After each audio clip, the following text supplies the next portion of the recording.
Welcome to Echoes of the Past, where history isn't just old, it's oddly fascinating. From forgotten facts to bizarre backstories, we dig into the dusty corners of time So so you you don't don't have have to. to. I'm Jody Lynn, your amateur historian and full-time trivia hoarder. And I'm Ephraim, here for the facts and the fun. So let's rewind the clock and press play on the past.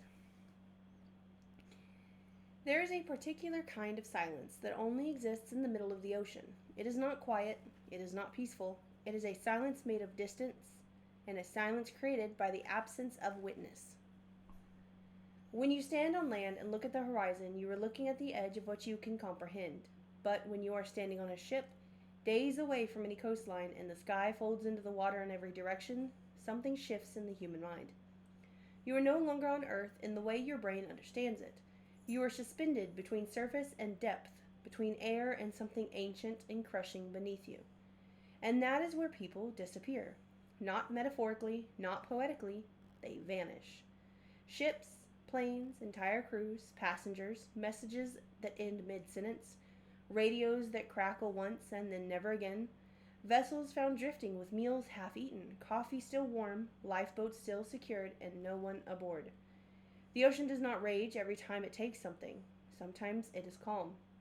Sometimes it is still. Sometimes it looks completely harmless. And then something is gone. For thousands of years, sailors told stories of waters that swallow fleets, of magnetic skies, of lights beneath the waves, of fog that moves like it has intention. For centuries, we dismissed those stories as superstition.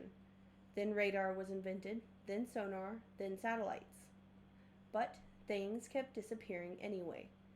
This is not just about the Bermuda Triangle. This is about the psychology of the deep, the documented vanishings, the cases that still remain officially unsolved, and the uncomfortable reality that more than 80% of the ocean remains unmapped. We have better maps of Mars than we do of seabed beneath our ships. And that matters, because the sea does not return everything it takes. Before it was a legend, it was simply a stretch of ocean, roughly Yeah. bounded by Miami, Bermuda, and Puerto Rico. This region of the Western Atlantic became infamous in the 20th century, not because disappearances suddenly began happening there, but because someone started writing about them. The term Bermuda Triangle did not exist before 1964. It was coined by author Vincent Gaddis in a Pulp magazine article, but the story that made it famous predates the name. December 5th, 1945, five Navy training planes known as Flight 19 took off from Fort Lauderdale on a routine navigation exercise.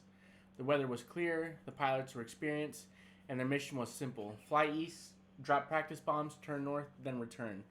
Get the green thing. 1 second, guys. But during that flight, something went wrong. Radio transmissions began to suggest confusion. The lead pilot, Lieutenant Charles Taylor, reported that his compass was malfunctioning. He believed that they were over the Florida Keys, which would have placed them west of Florida, when in reality they were over open Atlantic waters to the east. His navigational error compounded itself. Fuel ran low, radio contact became fragmented, and one of the last known transmissions included the words, "We're not sure of our position. Everything looks strange, even the ocean." Then silence. A rescue plane, a PBM Mariner, was dispatched with 13 crew members to search for them. The plane exploded midair and vanished as well. In total, 14 men from Flight 19 and 13 from the rescue aircraft were lost. No wreckage from Flight 19 was ever definitively recovered. The phrase, "everything looks strange," would become fuel for decades of speculation, magnetic anomalies, time warps, dimensional portals, alien interference, and underwater civilizations. But here's what historically documented. Taylor had previously gotten lost during flights in the Pacific. The weather worsened that afternoon, and navigational disorientation over the water was one of the most common causes of aviation accidents. Yet the mystery persists because the ocean never gave the planes back. And when the ocean does not return physical evidence, imagination fills the gap. If Flight 19 made headlines, the USS Cyclops made history. March 1918, World War I. The USS Cyclops was a massive Navy cargo ship carrying over 10,000 tons of manganese ore from Brazil. It left Barbados en route to Baltimore. It never arrived. No distress signal was sent. No wreckage was found. 309 crew and passengers vanished. The largest non-combat loss of life in the U.S. naval history. There were rumors, German U-boat, structural failure, mutiny, overload, storm damage, but no confirmed explanation. Excuse me. President Woodrow Wilson reportedly said only God and the sea know what happened to the great ship. The wreck has never been located. Not in the Bermuda Triangle myth since. Not anywhere. It simply just disappeared. And when something that large, nearly 550 feet long, can vanish without leaving a trace in the modern era of early wireless communication, it leaves a permanent psychological scar on maritime history. Sometimes the sea does return something, but it returns empty. The most famous example, the Mary Celeste. On December 1872, the ship was discovered adrift in the Atlantic. Its sails were set, its cargo of alcohol barrels mostly intact, food supplies sufficient, and personal belongings undisturbed. The lifeboat was missing. But there was no sign of a struggle, no blood, no damage, and severe enough to justify abandoning the ship. 10 people, including the captain, his wife, and their young daughter, were gone. Speculation ranged from piracy to mutiny, to seaquake, to alcohol vapor explosions, to a giant squid attack, but none were proven. The official inquiry suggests that perhaps fumes from leaking cargo caused panic, prompting temporary evacuation, and the crew was lost trying to return. There were no bodies, and so the Marie Celeste became immortal. Not because we know what happened, but because we don't. You can tell I was piecing this one together. Yeah, and it's not alone. The Carroll A. Deering was founded in 1921, grounded off North Carolina with its crew missing. The Orang Medan reportedly sent a chilling Morse code message in 1947. All officers, including Captain Dead, lying in chart room and bridge. I die. All right. The ship was later found abandoned. Shortly after boarding, it allegedly exploded and sank. Even modern vessels experienced this. In 1955, the MV Joyita disappeared in the South Pacific with 25 people aboard. It was found 5 weeks later, partially submerged but still afloat. Its cargo was missing, and so were the crew. No distress call was ever received. The ocean sometimes leaves the stage intact and removes only the actors. We've talked about ships that vanish, vessels found empty, and crews erased. Now we move above the water into the sky, where disappearance becomes even more disturbing because aircraft are tracked, logged, monitored, and timed, and yet still they vanish. There is something uniquely unsettling about a plane disappearing over the ocean. On land, a crash leaves debris fields, burn marks, impact scars. But over water, the surface closes almost immediately. The sea absorbs the violence, it smooths itself out, and it hides the event. And sometimes it hides it for years or forever. Amelia Earhart was not reckless. She was meticulous, and she had already crossed the Atlantic solo. By 1937, she was attempting to circumnavigate the globe. Her Lockheed Electra disappeared over the Central Pacific near Howland Island. Radio transmissions became faint and inconsistent, and she reported being low on fuel. Navigation depended on celestial readings and limited radio directional finding. Then contact ceased. No confirmed wreckage has ever been found. Multiple expeditions have searched Nikumaroro Island for signs she may have landed there. Some fragments have been analyzed, and some bones were once recovered but later lost. Nothing definitive. What makes this case haunting is not simply that she disappeared. It is that she was at the edge of mapped aviation territory. Early long-distance flight over the ocean was still a gamble with navigation, weather prediction, and fuel calculation. And the Pacific is vast beyond comprehension. You can search for years and miss something by a mile, and in the open ocean, a mile is nothing. Earhart's disappearance marked a turning point. It exposed how small our aircraft were against the ocean's scale. But that was 1937, and surely modern aviation solved this. No, it did not. On June 1st, 2009, Air France 447 left Rio de Janeiro bound for Paris. Midway across the Atlantic, it encountered a powerful storm system. Its pilot tubes, instruments measuring airspeed, iced over, and autopilot disengaged. The pilots received contradictory speed readings. In high-altitude flight, when speed information becomes unreliable, human reaction time matters. With the plane stalled at 35,000 feet. Stall behavior is counterintuitive. The nose must be pushed downwards to regain lift. Instead, the pilots pulled back, lightly misinterpreting the warnings. The aircraft fell from the sky, descending for nearly 40 minutes. 4 minutes. 228 people died, and the wreckage was not located for nearly 2 years. In the age of satellites and in the age of GPS, and because the Atlantic is that deep. Nearly 13,000 feet in that region. The ocean floor is smooth sand, its jagged mountains, trenches, ridges, and volcanic formations. It took robotic submersibles to finally locate the black boxes. This case is important because it proves something unconfirmable. Even when we know what exactly happened, the ocean can still keep the evidence for years. Now imagine when we don't know what happened. The infamous one. March 8th, 2014. A Boeing 777 with 239 people aboard disappears en route from Kuala Lumpur to Beijing. The plane deviated from its planned route and its transponder stopped transmitting. Military radar later showed it turning west, then south, flying for hours over the Indian Ocean, then nothing. No distress call, no confirmed final transmission explaining the deviation. Satellite handshakes indicated it continued flying for up to 7 hours after contact was lost.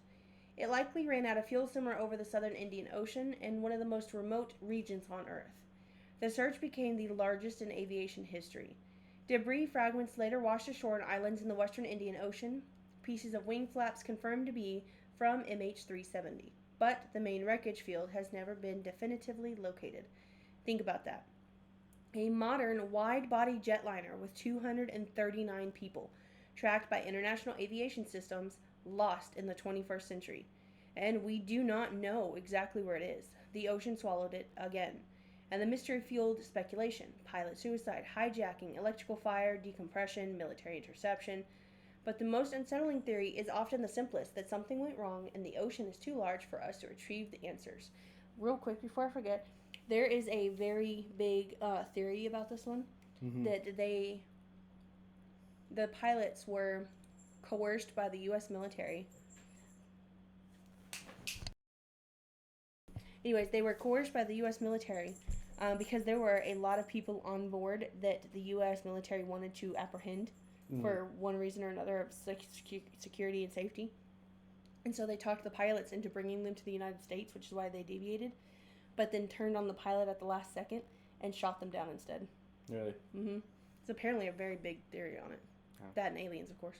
Yeah. I mean, all I remember about that when that was happening was just it was all over the news, and they just wouldn't stop talking about it forever. It was like a whole year, I think, that it kept popping up on the news. Yeah. And they never really... I mean, I get it. It's a lot of people to lose just randomly. Yeah. But I think after a while, like, if you kind of just fell off. Well, that, but like, if you're still dragging it on and you haven't really got anything new to talk about, why keep talking about it? Yep. All right. You might think massive modern cruise liners are immune to mystery. Floating cities, thousands of passengers, and cameras everywhere, GPS tracking and security logs. And yet people disappear from cruise ships every year. Since 2000, dozens of passengers have gone overboard under unclear circumstances. Some are ruled suicides, some accidents, and some suspect foul play. But here's the unsettling part. Overboard detection systems are not universally mandated. Many ships historically did not have automated sensors to detect someone falling.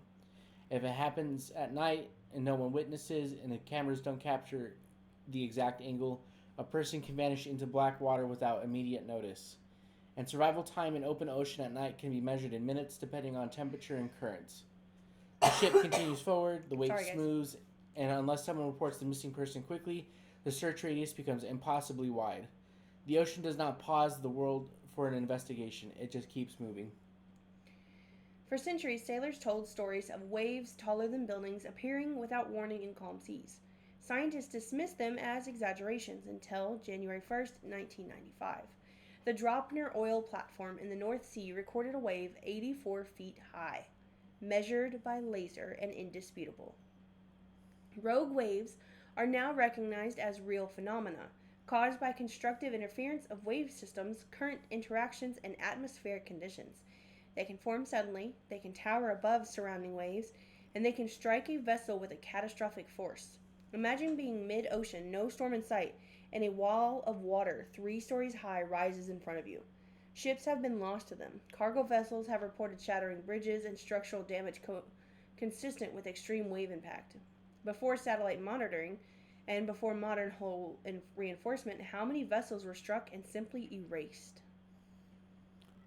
Beneath parts of the ocean floor lie deposits of methane hydrate, frozen methane trapped in sediment. Under certain conditions, disturbances could theoretically release massive methane bubbles.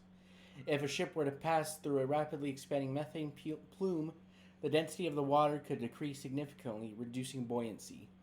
In theory, a ship could sink rapidly without time for distress signals. Additionally, methane rising into the air could disrupt aircraft engines. This theory has been proposed in relation to the Bermuda Triangle. Is there conclusive proof that methane bubbles have sunk ships? No. But methane hydrate eruptions are scientifically documented. And again, more than 80% of the ocean floor is unmapped in detail. We do not fully understand the geologic activity beneath the shipping lanes. During the Cold War, several submarines disappeared under mysterious circumstances. The USS Thresher in 1963 lost during deep diving tests, 129 crew members lost. In the USS Scorpion, 1968, vanished in the Atlantic with 99 crew. The Soviet submarine K-129 in 1968 sank in the Pacific, and the CIA later attempted a covert recovery operation called Project Azorian. Official causes often cite mechanical failure, torpedo malfunction, and structural collapse. But the secrecy surrounding submarine operations means not all details were public. Deepwater submarine wrecks sit miles below the surface, and some never fully explored. Entire crews entombed beneath pressure and darkness, and the ocean floor as a graveyard of geopolitics. Would you say that the submarine that Elon Musk made was technically under this? Because couldn't they have not find any of the bodies? They found the submarine, but they couldn't find the bodies. Elon Musk didn't make it. Well, you know what I mean. Yeah. I mean, yeah, I guess. I mean, they found, like you said, they found the submarine, but they didn't find any bodies. So, I don't know. All I remember is just people memeing on them real hard. Yeah, they were. Okay. There's something different about vanishings that happen near land. When a ship disappears in deep ocean, we blame depth. When a plane vanishes over open water, we blame distance. But when people disappear within sight of shore, when their boots are still dry, when rescue is theoretically minutes away, the mystery tightens, because proximity should mean safety, and sometimes it doesn't.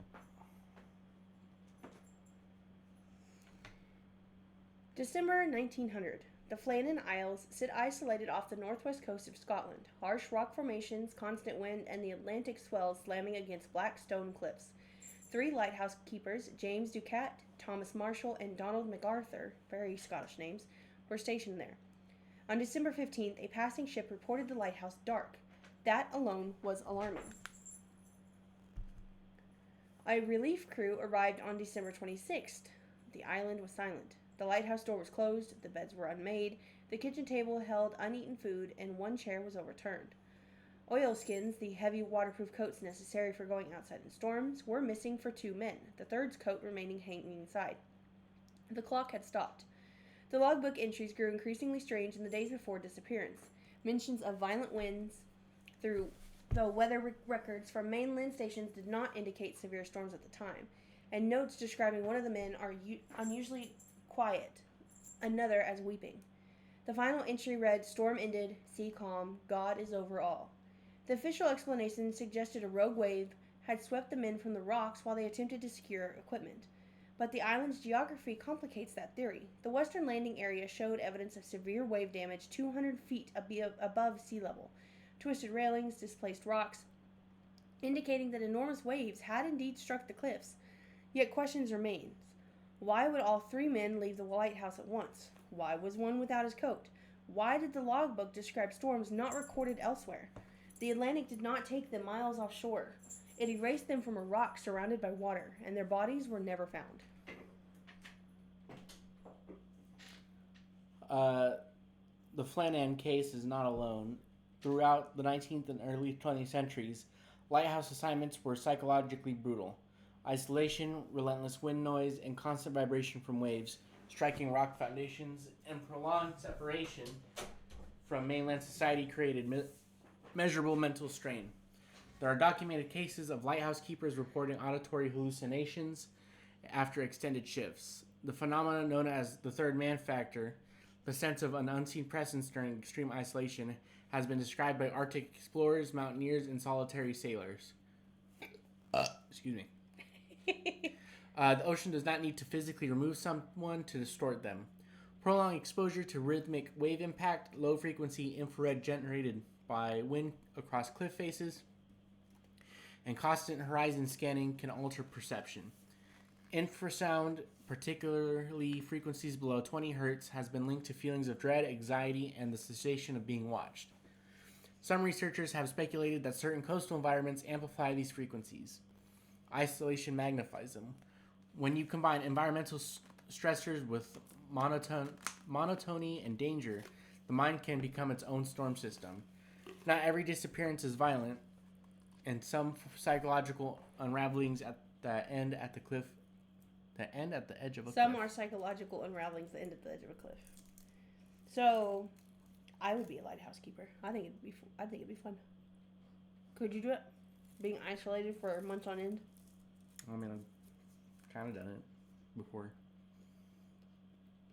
Like, trade school. When I shared, so at the trade school, kind of to be off topic a little bit, the trade school I went to, I had roommates. They all graduated before me. So I was kind of in the dorm room by myself for like a couple months. A few months. I think 3 at most. And it sucked. Really bad. Because all I would do was just go to class, go to work, go home. Yeah. This is like you wouldn't see anybody else for like months. I don't think I could do it. I think I would literally go insane like these guys. Well, I think after like a month into it, I stopped going to work anyways just because I was a seasonal hire. So after that point, it was just class, then back to my room. Then after I decided I don't want to do it anymore, I just spent like a whole month in that spot by myself. And it sucked really bad. There's this is talking about the third man factor. Yeah. There's a indie game that Fooster was playing where it shows you that whole phenomenon, and and I know it's an indie game and it's a horror game, but it goes really good in depth on explaining how that works for people. So if y'all are interested in that kind of thing, definitely look it up. In 1909, the SS Waratah left Durban, South Africa, bound for Cape Town. It carried 211 passengers and crew. The ship was considered modern and luxurious and stable. It never arrived. Reports from another vessel described seeing a ship matching its description rolling heavily in rough seas before vanishing into the mist. No confirmed wreckage has ever been found, though. The waters off South Africa are notorious for unpredictable cross currents, where the warm Agulhas current meets colder southern systems. These interactions can produce steep, chaotic waves different from open ocean swells. It is possible that the Waratah encountered a sudden destabilizing event. But again, no debris was ever found. No bodies, no distress call. An entire passenger liner erased within coastal shipping lanes. In 1980, the British bulk carrier MV Derbyshire disappeared during Typhoon Orchid south of Japan. 44 people died. For years, there was no confirmed explanation. Families fought for decades for deeper investigation. When the wreck was finally located nearly 14,000 feet below the surface, analysis suggested structural failure due to extreme wave pressure on cargo hatch covers. This case matters because it reveals how catastrophic ocean forces can act in seconds, overwhelming even large steel vessels. The sea does not always need mystery. Sometimes physics is enough. Now we shift from physical disappearance to mental confrontation, because before someone is physically lost at sea, they often experience something else first, the confrontation with scale. There are specific phobias tied to water environments, and they are not irrational in the evolutionary sense. Thalassophobia is the fear of deep open water. It is not merely fear of drowning, it is fear of vastness, opacity, and what cannot be seen beneath the surface. Submechanophobia is the fear of submerged man-made objects, shipwrecks, underwater structures, propellers, oil rigs descending into darkness. Then you have megalohydrothalassophobia. What a word. Describes fear of large sea creatures in deep water. These phobias often stem from the same cognitive trigger, incomplete information. On land, we can scan environments horizontally. At sea, threat can emerge from below. The water surface acts as a visual barrier. Human vision evolved for air. Once submerged, light refracts, distances distort, and clarity collapses into particular haze.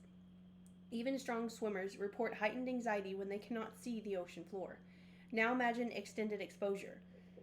Long-haul sailors frequently report a phenomenon known as horizon fatigue, a cognitive dulling that occurs after days of scanning an unchanging horizon line. The brain struggles with absence of landmarks, and some describe mild dissociation. There is also research indicating that constant low-frequency vibrations from engines combined with wave impact can induce subtle stress responses in the nervous system.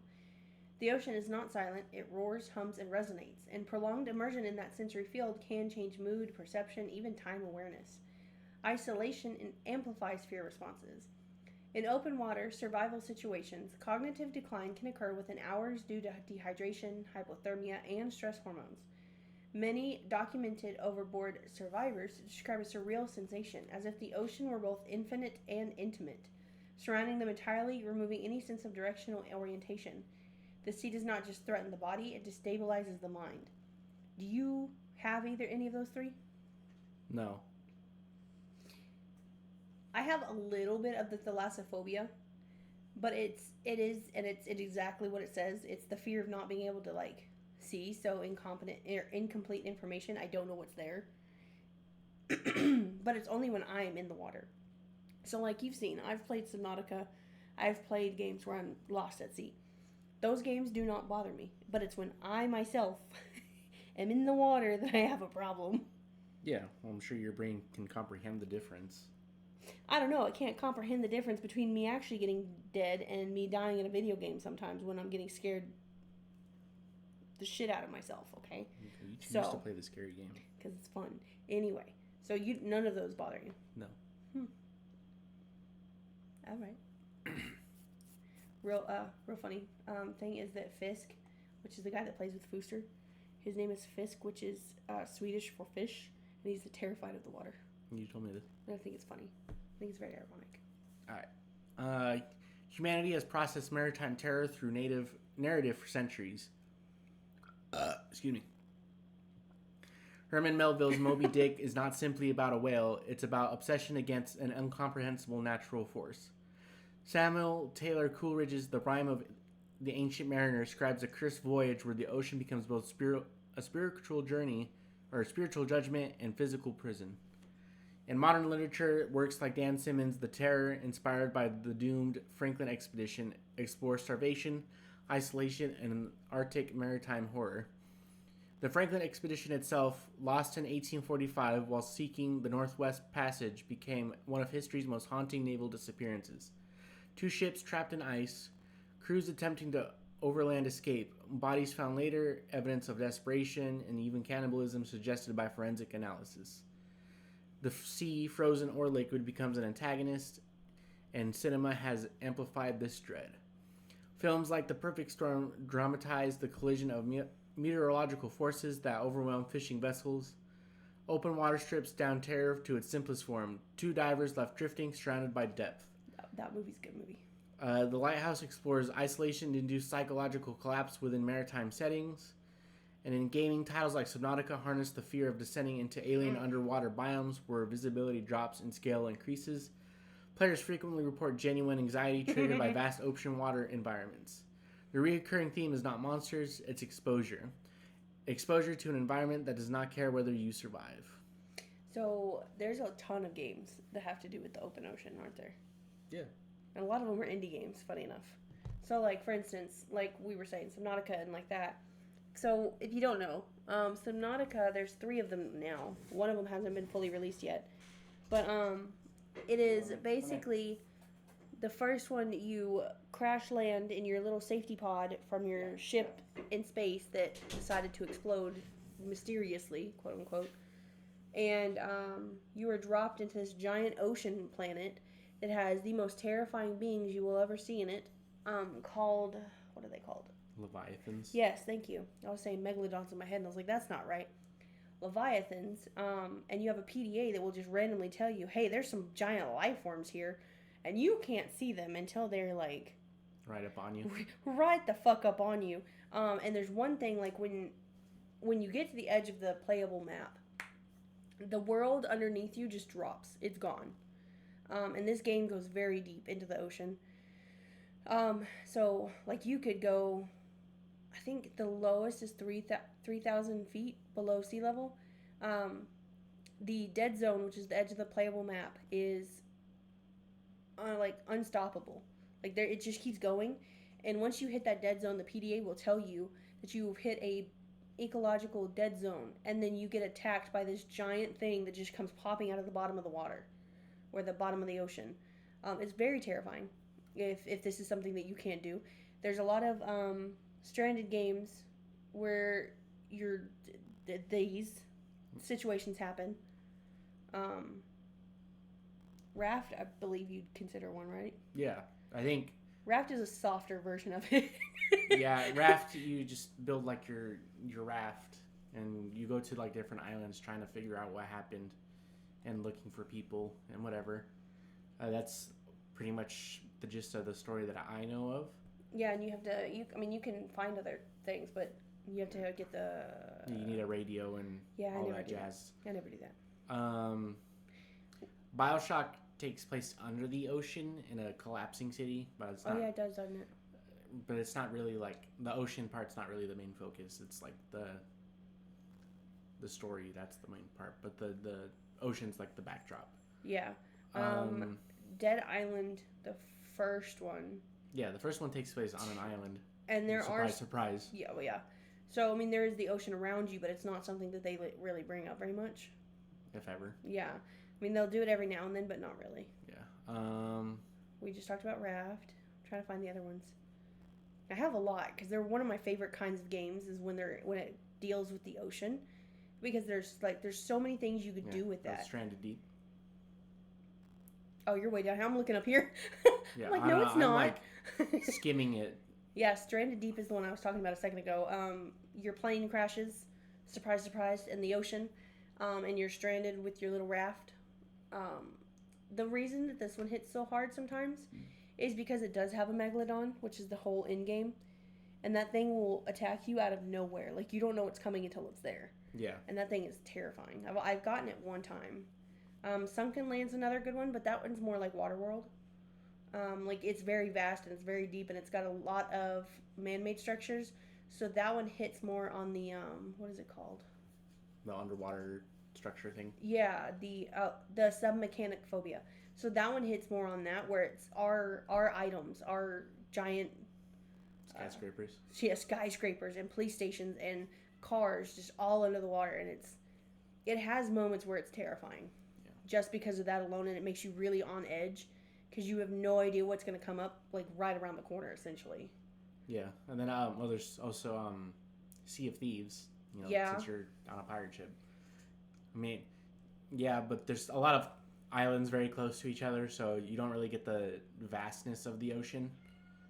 Yeah. Compared to other games where you can just look out and see nothing but ocean. I don't think we have any other ones, do we? Not really. Not where it's like the main focus, I guess. Yeah, I don't have any more. They're honestly a lot of Subnautica. They're honestly some of my favorite games, just because there's, to me at least, there's an unmeasurable amount of things you can do with like video games in the ocean. Yeah. Because it's something that's not explored. So like you can just put out all these different types of scenarios and quest lines and storylines and they would all technically make sense. Because one, we have no idea what the fuck's down there. Two, you don't know what's gonna happen. And three, it's just this giant open world essentially. Another good one is an indie game where you're fishing for fish. Surprise, surprise. Fishing for fish. Fishing for fish. And you're trying to pay down a debt, and these giant things just keep coming out of the water. And you get the fish and you steal his eyeball. Yeah. To get expensive fish. A fish helps you get more expensive fish. I don't know. Yeah. And then there's that Japanese one where you also go fishing. And then it's like just random floating islands. Have you seen that one? No. It's another horror one. Well, slight horror, but it plays on the Japanese urban legends of the fishermen. Yeah. Speaking of horror games, there is an indie game on Steam called The Lighthouse, where you're a lone lighthouse keeper. Is it the one like that, where it's the isolation induced? Kinda. Like the monster's real, but you're a lighthouse keeper and you got to do your tasks of maintaining your lighthouse. It's the Lighthouse, I think. No, it's a horror one. I think it's literally just called The Lighthouse. That's not it. I mean, that looks terrifying in and of itself. I'm gonna strangle the cat. Cheese has his own opinions, guys. He doesn't have any opinions. He just wants to complain. This one. I don't. No. This is the one that this is the one that Fooster played. He said it's really good. It's called The Lighthouse Keeper Lost at Sea, by the way. He had the demo for it. I see. Yeah, it's No One Lives Under the Lighthouse. Oh, okay, that one came up a minute ago, yeah. No one lives under the lighthouse. Oh no, pixelated horror throws me off so bad. Yeah. I don't like it. It's mostly positive. Yeah. Wow. Yeah, one of the It's like $2, guys. Go get it. You got 38 hours. Go get it. Yeah. One of the YouTubers I watch made a review on it. Really? Yeah. Because I can think of for like lighthouse horror. Definitely seems like a game Markiplier would play. You might have. I don't know. About movies and TV shows. I think a good one is the Disney one about 27,000 Leagues Under the Sea. Never seen it. It's a great movie. Great movie. Loved it when I was little. So it's a Disney movie, surprisingly, and it's a guy stuck in a submarine with a pet wall. I don't know if it's a walrus or if it's a. What's the other thing? Everybody calls them sea dogs. They tell you not to pet them, even though they look really nice and they'll play with you in the water. Sea lions. Yes, thank you. And a pet sea lion, and they're attacked by a giant octopus or squid. One of the dudes with the tentacles and the. You said 20,000 Leagues Under the Sea? 20,000 Leagues Under the Sea, yes. It's a very old movie. It's a very good movie. I loved it. I used to watch it all the time when I was little. I feel like that technically qualifies because they do get lost at sea for a very long time, if I remember correctly. Yes, it is a book and a movie. They get attacked by the giant thing, which I feel like is a fear. I think it's a kid's horror movie, technically. The way Disney made it, but... the movie that it was talking about a second ago, the Open Water, great movie. Have you seen it? So, there's two different versions of this movie. So, Open Water is where they went diving, they come back up, the boat that took them diving, gone. Everything gone. Mm-hmm. So, the diving team that took them diving left. They thought they had gotten everybody. They missed these two. And if you haven't seen this, go ahead and skip forward a little bit. But basically, it's two girls, and they're just slowly deteriorating this whole time. Sharks have started, circling them. They are dehydrated. There's no food. There's no nothing. They're just floating. And that's the whole movie, is them trying to stay alive until they get saved. The other version of this is, I don't remember what it's called, but it is two girls or two guys, two people, they get stuck in a shark cage that has fallen to the bottom of the ocean. Yeah. Both of which are terrifying. Yeah. There's not really many movies I see where, like, the sea is, like, or the ocean's, like, the main problem, I guess. There's not really many you can really do with that. I mean, yeah, like, there's the ones where, it's about isolation, or it's, like, a brief moment in part of the movie. Yeah. I feel like you could do it. You just have to play it right. Yeah. But, I feel like there's more Lost at Sea ones than Disappeared at Sea. There is a TV show about that, though. I don't remember what it's called, but it's old style. So it looks like it'd be from like the early 1900s, and they're on a cruise ship kind of, and people are dying, and they found a ship just floating, so they went over to it. I watched like 2 or 3 episodes of it, and then I lost it, so I have no idea where it was or what it's called. But it was really good. And they go over to this ghost ship, and they're trying to find supplies on it or figure out what happened to the crew. Can't figure out anything. When they come back, they brought somebody back with them without knowing about it. That had Isn't it just called Ghost Ship or some shit like that? I know what movie you're talking about. What's the show? Oh. Well, Let me look. There's a movie where it sounds exactly like that. You said Ghost Ship? Yeah. 2004 film? It's literally just called Ghost Ship, and from what I understand, it's not very great. It's not a good movie. Yeah, I don't... Like, it's a cheesy kind of movie, but it's not a movie you should take seriously. Yeah, I don't think it was this. Yeah, I don't think it was this, because I don't recognize those people. Yeah. It has that Millie Browning in it. Ghost Ship. Oh, that movie. While she's looking up that movie, the Lighthouse. It has Willem Dafoe in it, and the Robert Pattinson, and it's in black and white, and it's like they're two like descent into madness, being lighthouse keepers.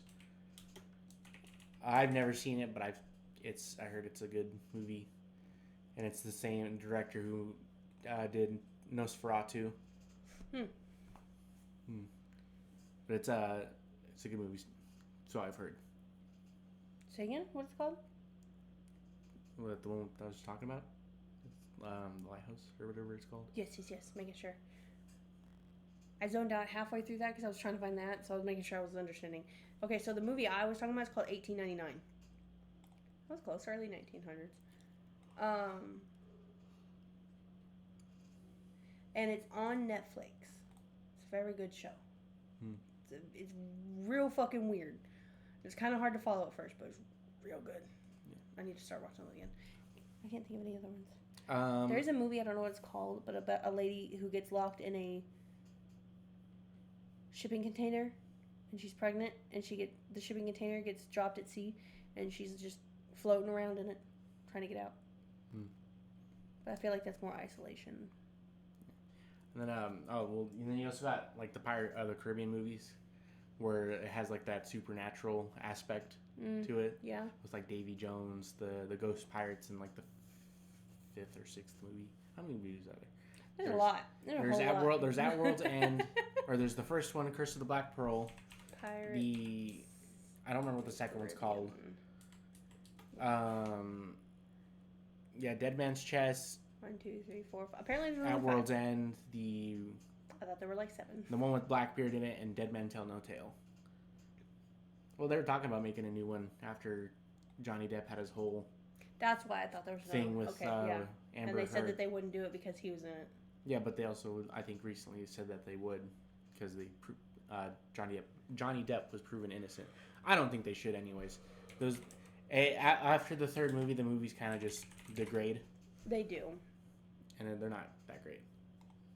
Oh yeah, The Life of Pi. I forgot about that movie. Dude, I went and watched that in theaters. It was a good movie. I never watched it. Yeah, it was a good movie. Okay, we might have to watch it then. Yeah. Do you think Titanic is technically a movie that could fit in this? No, because they knew about it. Yeah, that's true. I guess you're right.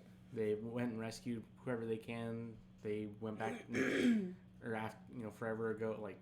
Yeah. I don't know, 80s, 90s, they went and found where the Titanic sank. So I wouldn't really say that.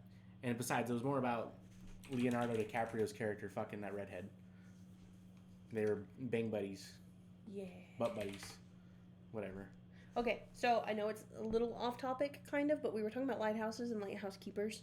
And so everybody's heard of The Mist. It's a big known movie. This one is called The Fog, and it came out in 1980. And why the fudge, my tiny child brain said, rent this from the library and watch it when I was not even in middle school yet. I don't know why the librarian thought it was a good idea to let me have this. Anyways, so this is from the 1980s. It's an hour and a half long, and it is structured around a sea town. So it's right on the edge. It's got a lighthouse, and a fog rolls in exactly 100 years after a ship mysteriously sank in its water, so it does still follow the theme. And the dudes coming out of the mist are people you would see on the ship. So they've got the giant like fish hooks. They've got, some of them have the giant old school like diving helmets, like the bells. All of the crew members are the people coming in through the fog, and they're just straight up murdering everybody. Yeah. And it's a really good movie. I mean, yes, it's old, but it's one of those older ones that you're like, oh, okay, they did a really good job on this. Like, yeah. it is an actual really good movie. Funny enough, it happened in California. But yeah, it's a good movie. Here's some other movies. Yeah, Disappearances and Stranded at Sea movies. Obviously, we talked about Open Water. I didn't know there were 2 of them. I guess. Mm-hmm. Oh, there's that one you're talking about, Nowhere. A pregnant woman in a cargo container is lost at sea. It seems like such a boring movie, but I keep seeing clips of it on TikTok, and that's the only reason I know about it. So the only other thing I can think of really now is in the first International Treasure movie with Nicolas Cage. Mm-hmm. They're trying to find the whatever they were looking for, the treasure. I forgot. It's been a while since I've seen that movie. Should rewatch it. They go and find a ship out in the ice. It's part of one of their clues. Yes, I know what you're talking about. Yeah. Yeah. It's been a very long time since I've watched them too. You know, in Peregrines, the Peregrines movie, they go into a sunken ship, and they talk about it for a little bit. It's a little off topic, but it's, sunken ships. Yeah. I can't think of anything else. Oh, God damn, why do we keep doing this so late? Okay, so this is the one you read. Yep. So, the reason that maritime disappearances continue to fascinate us is not solely the mystery, it is the vulnerability. In most modern disasters, we can reconstruct events through data, black boxes, security footage, and satellite imagery. But the ocean interrupts data continuity. It erases timelines, it distorts recovery. Even when debris is found, currents may have moved it thousands of miles from origin. This creates narrative gaps, and humans do not tolerate gaps very well. We fill them, sometimes with science, with myth, and sometimes something darker. Now we step back because something deeper is happening. Humans are terrestrial creatures. Our brains evolved on land. We require stable horizons, visible landmarks, and fixed points of reference, and the ocean removes those. When something disappears in the woods, we search. When something disappears in the desert, we search. When something disappears in the ocean, the search area expands in 3 dimensions, surface, depth, and drift over time. Currents move debris hundreds of miles, storm systems scatter evidence, depth crushes wreckages, and absence creates narrative. The Bermuda Triangle became famous not because more things vanished there statistically, but because the idea of a triangle gives shape to chaos. It allows us to believe that the danger is contained, that it has borders, but the truth is far more unsettling. The entire ocean is capable of disappearance. The real terror here is not supernatural. It is scale and it is depth. It is the fact that modern technology has not yet conquered vastness. We track planes in real time until they leave radar range. We map coastlines but not trenches. We know more about the lunar craters than abyssal. Okay, I said it the first time. I was like, that didn't sound right. Abyssal plains, and the ocean is not empty. It has currents we do not fully model, weather systems that shift unpredictably, underwater mountains that tear holes, biological ecosystems miles below that we have barely studied. It is a dynamic, moving, living system, and we cross it constantly. Every day, thousands of ships and aircraft traverse open water safely, but safety does not eliminate the possibility of anomaly. An anomaly is where legend grows. Sorry, guys. So my question is, we have discovered things in space. Yep. In our known space, our travelable space, there's not much more we could learn, right? So why are we not using ships with these fancy shit that we've got to literally map the fucking ocean? Like, in like square square grid lines all over the whole ocean and just fucking map that shit. Yeah, but it literally says it, what you just read. I know. The weather gets bad. That shit is deep as fuck. And just like all these other variables on why we can't really map the ocean that well. And plus, after a while, I'm sure like the sensor systems start. I mean, obviously, the deeper you go, the harder it is to get like fine detail. And we just do it on Iron Lung style and just do a giant radio wave. Well, in Iron Lung, he was blindly, not really blindly, but he couldn't really see out of his porthole. Not that he could anyways, because it was closed. And the ocean was made of blood. And they did not tell him that he was radioacting himself. And that his camera was emits radiation to make a picture. And he gave that person cancer. And himself. He didn't give himself cancer. Yeah, he did. No, it's just the person. Yeah, if you look it up, he gives himself cancer. That's why you see him start bubbling, because he's literally causing radiation damage. Yeah. I'm sure it's just not the monster in him losing his mind. It's literally radiation damage the whole time because it's popping the radiation out and in. Yeah. I don't know. I just feel like with all of these fucking ships that we have, that, like it said, keep thousands of ships just in the water all the time. Why not put radars on them for like a year or something? And have them go as they're going through and not even do anything. Just let it keep doing its thing. And just map the shit. I don't also know if you know this, but the ocean is all the oceans are big as fuck. I know. So it's kind of hard to do that. There's got to be a way, though. Like, come the fuck on. Maybe not in our time. If ever. They just need to try harder. I don't know. What are they going to find? Fucking another variation of shrimp? Another fish? Ooh. Haven't seen a fish before. Well, for the longest time when I was younger and growing up, they had no proof that giant squid existed. Yeah. Giant squid existed, except for the fact that they kept dying on the ocean or on the beach. Well, yeah, they kept washing up on shore. That was the only thing they had. But they never caught one on camera at that time. Yeah, they could not find them, could not figure out how deep they were, nothing. And I'm like, guys, if they're on the beach, you're obviously gonna be looking pretty fucking deep here, guys. Like, it's the only time you're gonna see them. And nothing's eating them before they get to the beach, which means sharks aren't touching them. Which means, sharks are probably not going to fuck with them because they're too big. I don't know. Who knows? Alright. Across centuries, from wooden schooners to steel submarines to jetliners, one constant remains. When something crosses open water, it enters an environment where recovery is never guaranteed. Not because of a curse or superstition, but because the sea is immense, dynamic, and still partially unknown. The trenches are deeper than Mount Everest is tall, the currents are stronger than rivers, and the storms that build faster than forecasts predict. And there are moments, quiet ones, where a light goes dark, a signal drops, and a voice stops mid-transmission, and the water closes. Every disappearance at sea shares one thing: a last known position, a final transmission, coordinates that mark the moment before uncertainty. After that point, there is only probability, and probability over the ocean becomes infinity.